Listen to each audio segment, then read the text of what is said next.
2015 വിഴിഞ്ഞം തുറമുഖ നിർമ്മാണത്തെ തിരുവനന്തപുരം അതിരൂപത അനുകൂലിച്ചിരുന്നുവോ?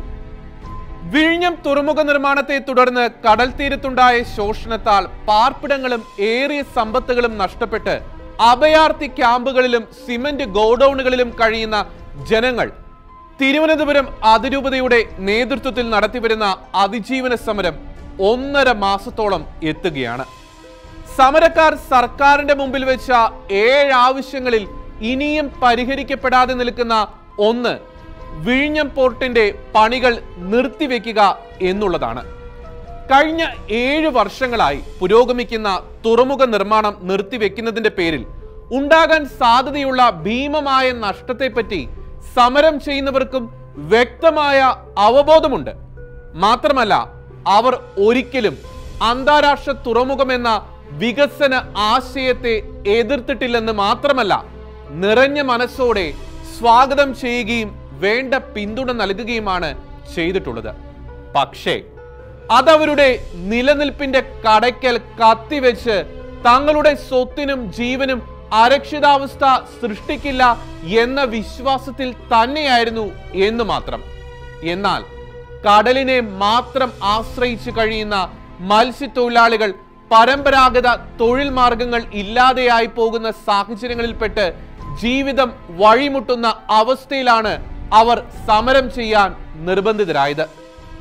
തുറമുഖ നിർമ്മാണത്തിന്റെ പ്രാരംഭഘട്ടങ്ങളിൽ അതിനെ എതിർക്കാതെ പിന്തുണയ്ക്കുന്നു എന്ന് പറഞ്ഞിട്ട് 7 വർഷത്തിനിടയിൽ കോടിക്കണക്കിന് രൂപ നിക്ഷേപിച്ചു കഴിഞ്ഞ ഒരു പദ്ധതി ഇപ്പോൾ നിർത്തിവെക്കണമെന്ന് പറയുന്ന മത്സ്യത്തൊഴിലാളികളുടെയും അവർക്ക് വേണ്ടി സമരത്തിന് നേതൃത്വം കൊടുക്കുന്ന ലത്തീൻ അതിരൂപതയുടെയും നിലപാടുകൾ മലക്കം മറിച്ചിലുകളാണെന്ന് പറയുന്നവർ വസ്തുതകൾക്ക് വിരുദ്ധമായ കാര്യങ്ങൾ ചൂണ്ടിക്കാട്ടിയാണ് വിഴിഞ്ഞം സമരത്തിന് നേതൃത്വം കൊടുക്കുന്ന ലത്തീൻ അതിരൂപതയെ പ്രതിസ്ഥാനത്ത് നിർത്തുന്നത്.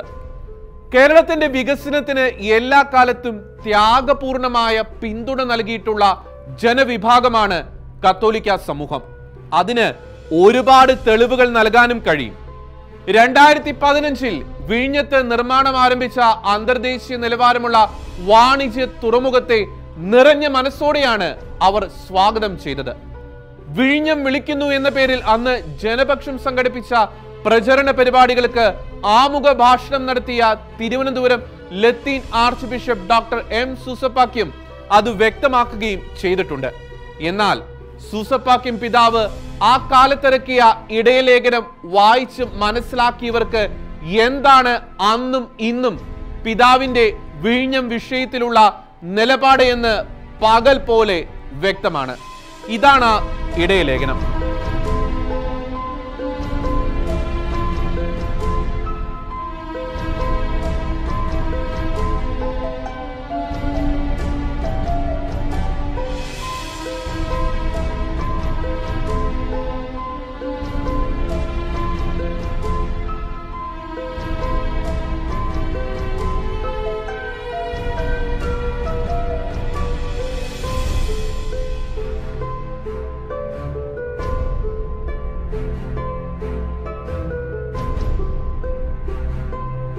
ഇടയലേഖനത്തിൽ കടൽ തീരത്തെയും മത്സ്യത്തൊഴിലാളികളുടെ തൊഴിലിനെയും ആവാസ വ്യവസ്ഥകളെയും സംരക്ഷിച്ചുകൊണ്ടും പദ്ധതി നിമിത്തം മത്സ്യത്തൊഴിലാളികൾക്ക് ഉണ്ടാകാവുന്ന എല്ലാത്തരം ആശങ്കകളെയും പരിഹരിച്ചുകൊണ്ടും തന്നെയായിരിക്കണം തുറമുഖത്തിന്റെ നിർമ്മാണം മുമ്പോട്ട് കൊണ്ടുപോകാൻ എന്ന കാര്യം വസ്തുനിഷ്ഠമായി തന്നെ അതിരൂപത വ്യക്തമാക്കിയിരുന്നു.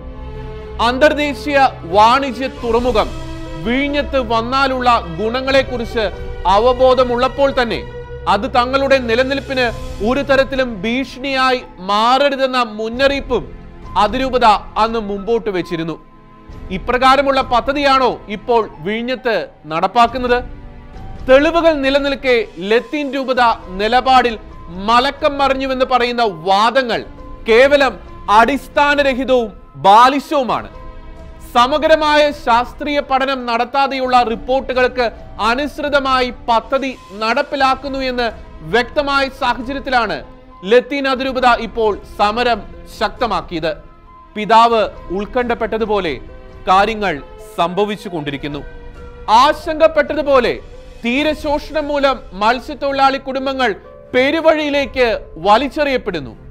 7 വർഷങ്ങൾക്ക് മുമ്പ് ലത്തീൻ അതിരൂപത കൈക്കൊണ്ട നിലപാടുകളിൽ നിന്ന് തെല്ലും വ്യതിചലിക്കാതെ സൂസപാക്യം തിരുമേനി സമരമുഖത്ത് വന്ന് വീണ്ടും അക്കാര്യങ്ങൾ പ്രഖ്യാപിക്കുകയുണ്ടായി. സർക്കാരിനെ താങ്ങി നിർത്തുന്ന കോർപ്പറേറ്റ് ഭീമന്മാർക്കും സമ്പന്നന്മാർക്കുമായി ഒരു ജനസമൂഹത്തെ മുഴുവൻ ബലി കൊടുക്കുന്ന തരം നിലപാടുകൾക്കെതിരായി വിജയം നേടും വരെ അല്ലെങ്കിൽ മരണം വരെ സമരവുമായി മുമ്പോട്ട് പോകുവാനാണ് അതിരൂപതയുടെ തീരുമാനം. ലക്ഷ്യങ്ങൾ നേടാതെ ഒരു കാരണവശാലും സമരത്തിൽ നിന്ന് പിന്നോട്ട് പോകില്ലെന്ന് ഉറച്ച സ്വരത്തിൽ അതിരൂപത പ്രഖ്യാപിച്ചു കഴിഞ്ഞു. പ്രകൃതിദത്തമായ ഒരു തുറമുഖമുണ്ടായിരുന്ന വിഴിഞ്ഞത്തേക്ക് കച്ചവട കണ്ണോടെ നോക്കുന്നവർക്ക് പലതരം വാണിജ്യ സാധ്യതകൾ കണ്ടെത്താൻ കഴിയും. അതിന്റെ വ്യക്തമായ തെളിവാണ് അദാനി ഗ്രൂപ്പ് കോടികൾ മുടക്കി ആരംഭിച്ച വാണിജ്യ തുറമുഖം. മത്സ്യബന്ധനം നടത്തി ഉപജീവനം കഴിയുക എന്നതിനപ്പുറത്ത് തീരദേശവാസികൾക്ക് മറ്റൊരു ചിന്താഗതികളും ഇല്ല എന്നത് ഏവർക്കും അറിയാവുന്ന സത്യമാണ്.